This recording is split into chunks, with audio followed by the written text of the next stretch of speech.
नमस्कार हमारे सभी प्यारे साथियों, गेट गाइडेंस यूट्यूब चैनल में आप सभी का बहुत बहुत स्वागत है। इस समय हम लोग AKTU के material testing and construction practices की स्टडी कर रहे हैं, जिसमें ये इसका नेक्स्ट टॉपिक हम लोग स्टडी करेंगे इंसुलेटिंग मटेरियल्स। दोस्तों, इंसुलेटिंग मटेरियल्स होता क्या है? सबसे पहले तो बात करें इंसुलेशन की। इंसुलेशन एक ऐसा प्रोसेस होता है जिसमें हम लोग किसी भी एनर्जी को एक जगह से दूसरे जगह जाने में रोकते हैं, और इसके लिए जो भी मटेरियल्स यूज किए जाते हैं उसको हम कहते हैं insulating materials. Insulating materials are substance that resist the flow of energy, यानी कि वो वे सबस्टांस होते हैं जो कि एनर्जी के फ्लो को रजिस्ट करते हैं। और वो कौन सी एनर्जी होती है? हीट एनर्जी, इलेक्ट्रिसिटी एनर्जी और साउंड की एनर्जी को। They are use to prevent the transfer of these forms of energy from one area to another, यानी कि इनका यूज कहाँ पे किया जाता है, किस लिए किया जाता है?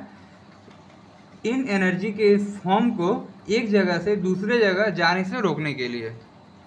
इससे हमें फ़ायदा क्या होता है? ताकि हम अगर चाहते हैं कि अगर हमारे घर के अंदर अगर नॉइज़ ना आए, कोई भी शोर शराबा ना आए, तो उस समय हम लोग इसको यूज करते हैं। इन तरह के मटेरियल को इस समय हम लोग साउंड इंसुलेशन का यूज करते हैं।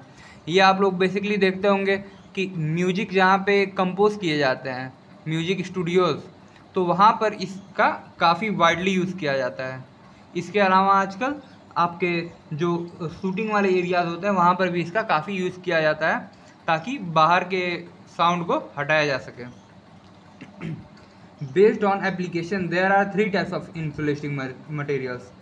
जैसा हमारा एप्लीकेशन होगा, जिस जगह पे हम अप्लाई कर रहे हैं, जिस पर्पज़ के लिए, उसके अकॉर्डिंग हमारे 3 तरह के इंसुलेटिंग मटेरियल्स होते हैं: thermal insulating materials, electrical insulating materials और साउंड या फिर एकॉस्टिक इंसुलेटिंग मटेरियल्स।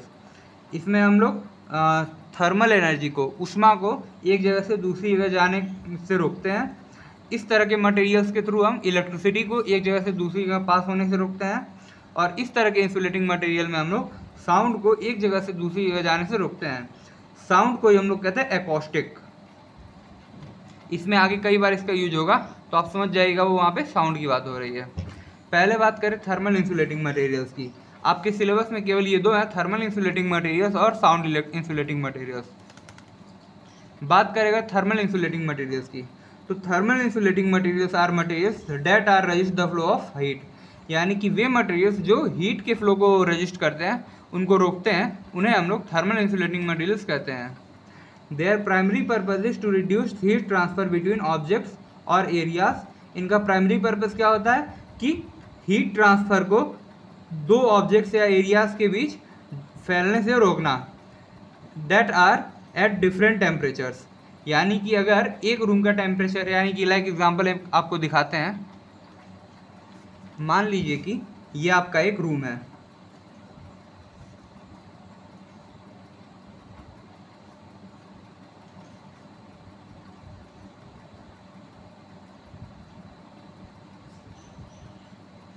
ये आपका एक रूम है। अब इस रूम के अंदर जो टेम्परेचर है वो है आपका 27 डिग्री, लेट्स एग्जांपल, और ये है हमारा 40 डिग्री। तो अगर कोई भी इंसुलेटिंग मटेरियल यूज़ नहीं किया जा रहा है, तो इस केस में क्या होगा? Temperature high energy, high heat से लो हीट की तरफ ट्रांसफ़र होने लगेगी, ताकि इक्विलिब्रियम बन जाए, अब अगर ये ऐसे इस आउटसाइड से इनवर्ट साइड की ओर ट्रांसफ़र होगी, तो इससे होगा क्या कि अंदर का जो टेम्परेचर है वो इंक्रीज़ कर जाएगा, यानी कि हमारा रूम गर्म हो जाएगा, और हम तो ऐसा चाहते नहीं हैं। तो इसके लिए हम लोग क्या करेंगे, यहाँ पर हम लोग इस दीवार पर इनके चारों तरफ थर्मल इंसुलेटिंग मटेरियल्स का यूज करेंगे। थर्मल इंसुलेटिंग मटेरियल्स, इस थर्मल इंसुलेटिंग मटेरियल्स से क्या होगा कि ये अंदर की हीट, बाहर की हीट अंदर की तरफ ट्रांसफ़र नहीं हो पाएगी, और हमारा अंदर का टेम्परेचर मेंटेन रहेगा। इसलिए हम लोग इन केसेस में थर्मल इंसुलेटिंग मटेरियल्स का यूज करते हैं। तो वही कह रहा है, thermal insulating materials are materials that are resist the flow of heat.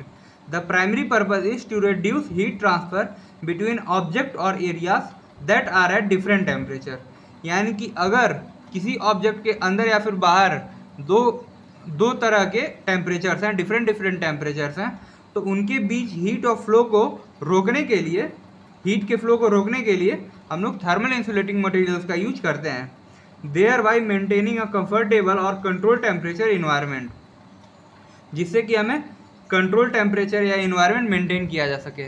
इसका हम लोग काफ़ी वाइडली यूज अपने लैब्स में भी करते हैं ताकि हमें काफ़ी अच्छे रिजल्ट्स आएँ, हमारे एक स्टैंडर्ड टेम्परेचर पे रहे, तो वहाँ पर भी इसका काफ़ी वाइडली यूज़ किया जाता है। अब जानते हैं कि ये वर्क कैसे करता है, ये भी तो हमें जानना ज़रूरी होगा। ये तो आपके सिलेबस में नहीं है, बट ये आपके नॉलेज के लिए काफ़ी ज़रूरी है, जिससे कि आप कहीं भी अपने लाइफ में अगर आपसे कभी भी कोई पूछ भी ले तो फिर आप वहाँ पे स्टक ना कर जाएं। Heat can be transfer in 3 ways. Heat आपका हमेशा 3 तरीके से ट्रांसफ़र होता है। सबसे पहला कंडक्शन के थ्रू सॉलिड्स। इसका एक एग्जाम्पल है कि जब आप छड़ को, सॉलिड रॉड को एक सिरे से पकड़ करके गर्म करते हैं दूसरे सिरे पर, तो आप देखेंगे कुछ टाइम बाद आपके हाथ के पास वाला सिरा भी, जो कि हीट के कांटेक्ट में नहीं है, लेकिन वो भी गर्म हो जाएगा। तो उस केस में वो जो फ्लो होता है वो होता है कंडक्शन का।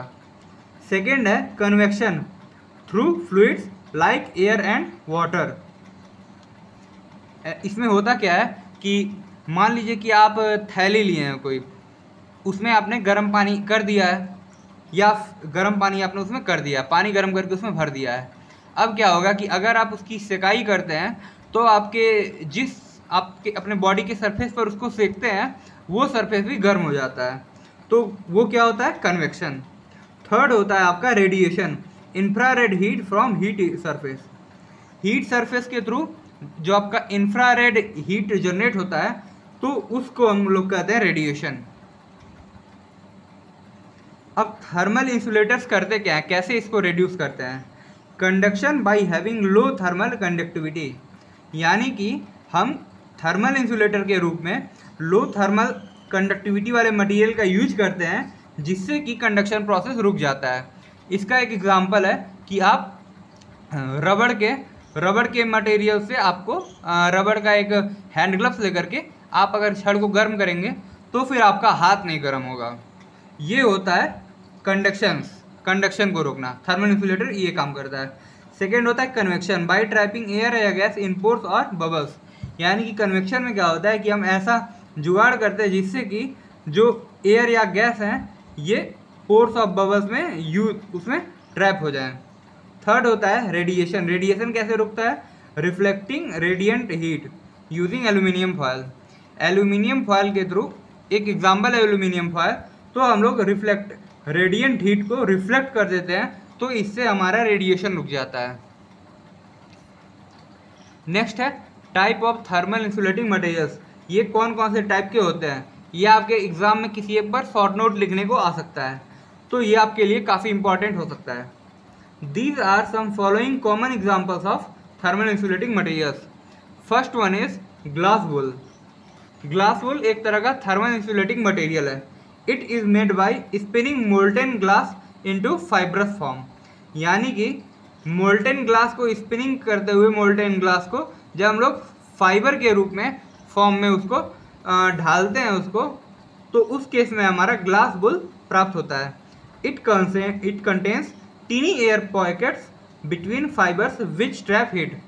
इसमें क्या होता है कि छोटे छोटे एयर पॉकेट्स होते हैं इस फाइबर के बीच में, जो कि हीट को ट्रैप कर लेते हैं, इसको फंसा देते हैं, जिससे कि हमारा थर्मल इंसुलेशन वर्क कर जाता है। Its thermal conductivity lies between 0.035 to 0.045 W पर मीटर केल्विन, यानी कि इसकी जो थर्मल कंडक्टिविटी होती है वो 0.03 इस रेंज के बीच होती है वो। It has excellent thermal and sound insulation property. इसकी थर्मल और साउंड इंसुलेशन प्रॉपर्टी काफ़ी एक्सीलेंट होती है, जिसके लिए इसका हम लोग यूज़ करते हैं। These are light weight and flexible. ये वेट में भी हल्की होती हैं और इनकी फ्लेक्सिबिलिटी भी हाई होती है। It has also fire resistance property. आग के कांटेक्ट में आने पर भी ये जल्दी बर्न आउट नहीं करती हैं, इसलिए इनकी फायर रेजिस्टिंग प्रॉपर्टी भी काफ़ी हाई होती है। Glass wool can be used in building insulation, walls और roofs, in HVAC duct insulation as well as industrial equipment. इनका यूज़ कहाँ कहाँ हो सकता है? बिल्डिंग इंसुलेशन में, वॉल्स और रूफ्स में, HVAC डक्ट इंसुलेशन में, और तो और इंडस्ट्रियल इक्विपमेंट में भी इसका यूज हम लोग कई बार करते हैं। सेकेंड टाइप है आपका रॉक वुल, इसे हम लोग मिनरल वुल भी कहते हैं। It has made from volcanic rock basalt melted and spun into fibres, यानी कि जो आपके वॉल्केनिक रॉक होते हैं, लेट्स एग्जांपल बेलास्ट, इनको हम लोग मेल्ट कर देते हैं और इसको फाइबर फॉर्म में कन्वर्ट कर देते हैं, तो फिर हमें जो मटेरियल प्राप्त होता है उसे हम लोग रॉक वुल कहते हैं। इसे हम लोग मिनरल वुल भी कहा जाता है। It is dense fibrous with high heat resistance, ये इसकी डेंसिटी काफ़ी अधिक होती है, ये फाइबर के फॉर्म में होता है और काफ़ी हाई हीट रेजिस्टेंस होता है, यानी कि हीट को काफ़ी हाईली रेजिस्ट कर देता है। Its thermal conductivity lies between 0. इसकी थर्मल कंडक्टिविटी इस रेंज के बीच में लाई करती है। It is fire proof up to 1000 degree centigrade, ये फायर प्रूफ होता है 1000 डिग्री सेंटीग्रेड तक, यानी कि अगर आपका हीट 1000 डिग्री सेंटीग्रेड तक है, आपकी आग जल रही है, तो फिर ये उसको सह लेगा। It has excellent water repellent and sound absorbing property, ये हीट को तो रोकता ही रोकता है, इसके साथ वाटर को भी रोकता है और साउंड को भी रोक देता है। It can be used as insulation in power plants, fire proofing walls and ceilings and as insulating thermal barriers. इनका यूज़ कहाँ कहाँ होता है? पावर प्लांट्स में, फायर प्रूफिंग वॉल्स में और सीलिंग्स में, इसके साथ ही इंडस्ट्रियल थर्मल बैरियर्स में भी इसका काफ़ी यूज़ किया जाता है। थर्ड है आपका थर्माकोल, इसे हम लोग एक्सपेंडेड पॉलीस्टाइरीन भी कहते हैं या फिर EPS। It is a light weight foam made from polystyrene beds. ये क्या होता है थर्माकोल? ये एक लाइट वेट फॉर्म होता है जो कि पॉलीस्टीरीन बेड से बना होता है। It contains 90 to 95% air in its closed cell structure. इनमें एक छोटे छोटे क्लोज सेल स्ट्रक्चर होते हैं जो कि 90 to 95% एयर को ट्रैप कर देते हैं। Its thermal conductivity lies between this range, इसकी थर्मल कंडक्टिविटी 0.030 से 0.040 के बीच लाई करती है। Thermocol are light weight and cheap, ये काफ़ी सस्ता होता है और काफ़ी हल्का होता है। We can easily cut it in any given shape, हम लोग इसे किसी भी कट करके ईजिली कट करके कोई भी आकार दे सकते हैं। It is used in packing, insulation, cold storage rooms and insulated wall panels. इनका यूज पैकिंग इंसुलेशन में किया जाता है, कोल्ड स्टोरेज रूम्स में किया जाता है और इंसुलेटेड वॉल पैनल्स में किया जाता है। इसका एक कॉमन एग्जांपल ये कहाँ पे यूज़ किया जाता है? आपके घरों में जो फ्रिज होता है वहाँ पर भी थर्माकोल का यूज़ किया जाता है इंसुलेटिंग मटेरियल्स में, तभी आपका फ्रिज ठंडा रहता है। चौथा है आपका पॉलीयूरेथीन फोम यानी PU foam. It is a synthetic foam with excellent insulation properties. ये एक सिंथेटिक फोम होता है और इसकी इंसुलेशन प्रॉपर्टी काफ़ी एक्सीलेंट होती है।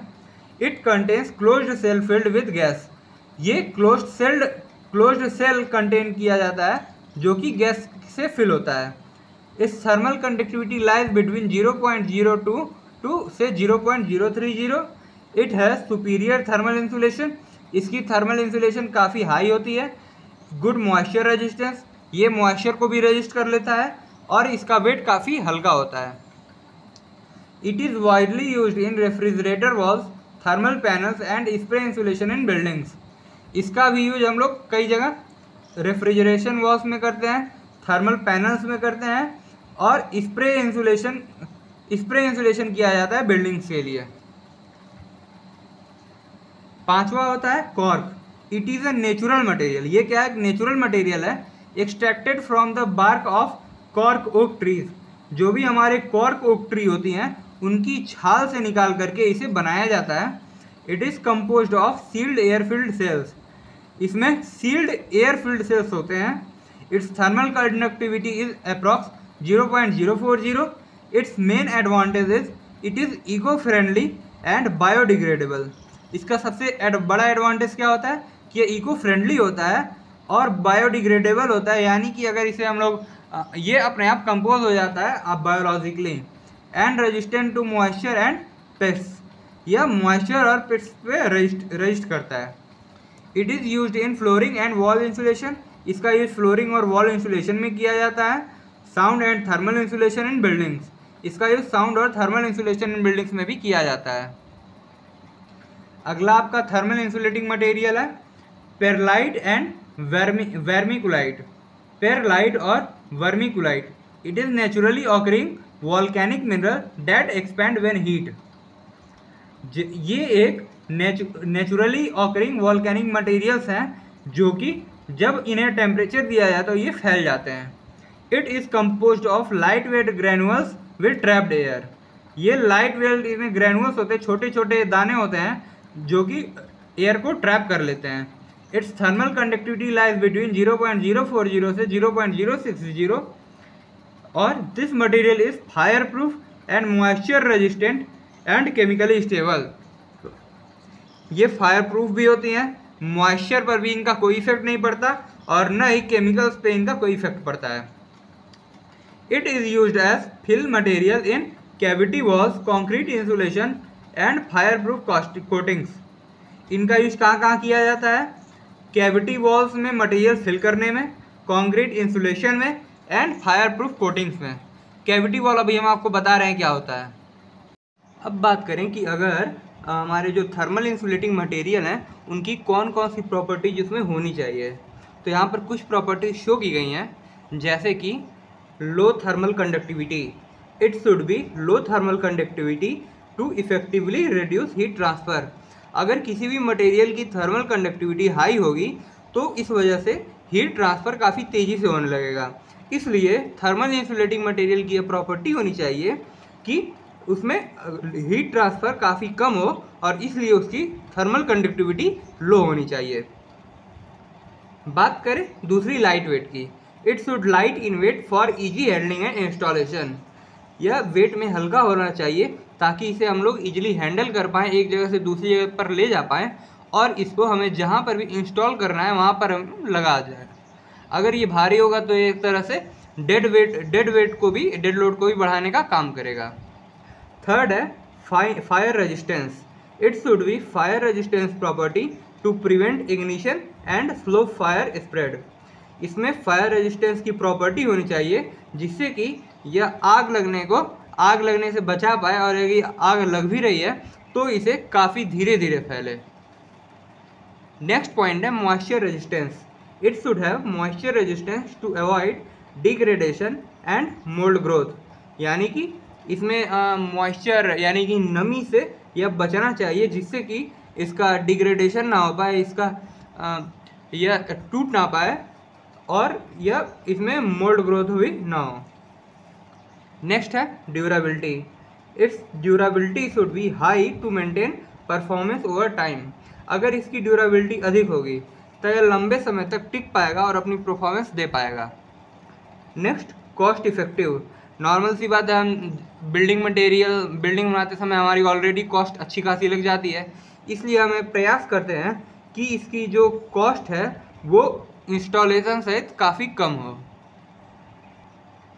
बात करें अगर कि थर्मल इंसुलेटिंग मटेरियल्स के कहाँ कहाँ पर यूज़ किए जाते हैं, तो सबसे पहला है बिल्डिंग इंसुलेशन में, वो भी कहाँ पर? वॉल्स, रूफ्स और फ्लोर्स पे। It is use to reduce heat loss in winter जब सर्दियों का मौसम आता है तो हम चाहते हैं कि हमारा जो रूम है वो गर्म बना रहे, तो थर्मल इंसुलेटिंग मटेरियल क्या करता है कि यह ठंडी के मौसम में, सर्दियों के मौसम में यह हीट लॉस को कम कर देता है and heat gain in summer. और हम चाहते हैं कि जो हमारे गर्मी के मौसम में हमारा रूम ठंडा बना रहा है वो ज़्यादा गर्म ना हो, तो यह गर्मियों के मौसम में यह हीट को गेन करने से भी रोकता है। That improves it's energy efficiency, जो कि इसके एनर्जी इफिशियंसी को इम्प्रूव करता है। नेक्स्ट दूसरा एप्लीकेशन है HVAC सिस्टम। HVAC का फुल फॉर्म होता है heating, ventilation and air conditioning. इसका यूज बड़े बड़े बिल्डिंग्स और कॉम्प्लेक्सेस में किया जाता है, HVAC सिस्टम का यूज। तो install insulation around ducts and pipes prevent energy loss during air और फ्लूइड ट्रांसपोर्ट। HVAC सिस्टम में क्या होता है कि उसमें पाइप्स और डक्ट के साथ जो है एयर या फिर फ्लूइड का ट्रांसफ़र होता है, तो इसमें जो एनर्जी का लॉस है वो बचाया जा सके उससे, तो यह उसको प्रोवाइड करता है। This increase the systems efficiency and reduces energy consumption.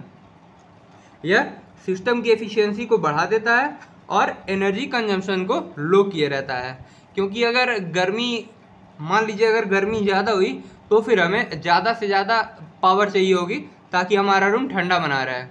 और अगर ये थर्मल इंसुलेटिंग मटेरियल लगाने से क्या होगा कि ऑलरेडी जो हमारा रूम टेम्परेचर कम हो जाएगा, इसलिए हमें कूलिंग प्रोवाइड करने के लिए कमी एनर्जी की रिक्वायरमेंट होगी। थर्ड है cold storage and refrigeration. Thermal insulation keeps internal temperature low by minimising external heat entry. आप देखते होंगे कि आपके जो कोल्ड स्टोरेज और रेफ्रिजरेटर होते हैं वो काफ़ी ठंडे रहते हैं। क्यों? क्योंकि उनमें थर्मल इंसुलेटिंग मटेरियल्स का यूज किया जाता है। ये क्या करते हैं कि इंटरनल टेम्परेचर को लो करते हैं एक्सटर्नल हीट एंट्री को मिनिमाइज करके, यानी कि बाहर से जो भी हीट आ रही है उसको मिनिमाइज करके ये अंदर के टेम्परेचर को लो कर देते हैं। It is essential for preserving perishable goods and maintaining temperature sensitive environments. ये किस लिए ज़रूरी होता है? ताकि जो भी हमारे ख़राब हो सकने वाले मटेरियल्स हैं उनको प्रिजर्व करने के लिए और उनका सेंसिटिव टेम्परेचर मेंटेन करके सेंसिटिव इन्वायरमेंट प्रोड्यूस करने के लिए इसका यूज किया जाता है। ये ज़रूरी होता है। बात करें अगर चौथा इंडस्ट्रियल इक्विपमेंट में बॉयलर्स, टैंक्स और पाइप्स में, it is use to prevent heat loss from hot surface and improve energy efficiency. Boilers में क्या होता है कि अंदर का टेम्परेचर गर्म होता है, अगर हीट लॉस ज़्यादा हुआ तो अंदर का टेम्परेचर धीरे धीरे गिरने लगेगा और हमें उसको गर्म रखने के लिए ज़्यादा एनर्जी कंजम्पशन की रिक्वायरमेंट होगी। तो यह उसको प्रिवेंट करके हेड लॉस को मिनिमाइज करता है और एनर्जी इफिशियंसी को इम्प्रूव करता है। It also protects workers from burns and ensures consistent process temperature. Boiler के बाहर सरफेस का जो टेम्परेचर होता है वो काफ़ी अधिक होता है। अगर जो कोई भी वर्कर का जो है अगर इंसुलेटिंग मटेरियल यूज नहीं किया गया तो कोई भी वर्कर अगर उससे गलती से टच भी हो गया तो वो पूरी तरह से झुलस जाएगा। इससे बचाने के लिए हम लोग थर्मल इंसुलेटिंग मटेरियल्स का यूज करते हैं जिससे कि हमारे वर्कर्स इससे प्रोटेक्ट रहें इससे जलने से लिए, और यह कंसिस्टेंट प्रोसेस टेम्परेचर यानी कि ये उस टेम्परेचर को कंसिस्टेंटली मेंटेन किए रहे। नेक्स्ट है thermal containers and vessels. Insulating materials are used in flask, oven and thermal jackets to retain heat और कोल्ड। इंसुलेटिंग मटेरियल्स का यूज फ्लास्क में किया जाता है, ओवन में किया जाता है और थर्मल जैकेट्स में किया जाता है जिससे कि यह हीट या फिर कोल्ड को रिटेन किए रहे, जितना उसके अंदर का टेम्परेचर है उतना ही रहे। दे ensure minimal temperature exchange with the surrounding environment. ये क्या करता है कि यह मिनिमम टेम्परेचर एक्सचेंज को इंश्योर करता है विद सराउंडिंग इन्वायरमेंट, आसपास के इन्वायरमेंट से। साथ ही हमारा थर्मल इंसुलेटिंग मटेरियल्स का पार्ट खत्म हो गया। अब हम लोग अगले वीडियो में देखेंगे साउंड इंसुलेटिंग मटेरियल्स को। तब तक आप चैनल पर बने रहें, लाइक और शेयर सब्सक्राइब जरूर करें। धन्यवाद।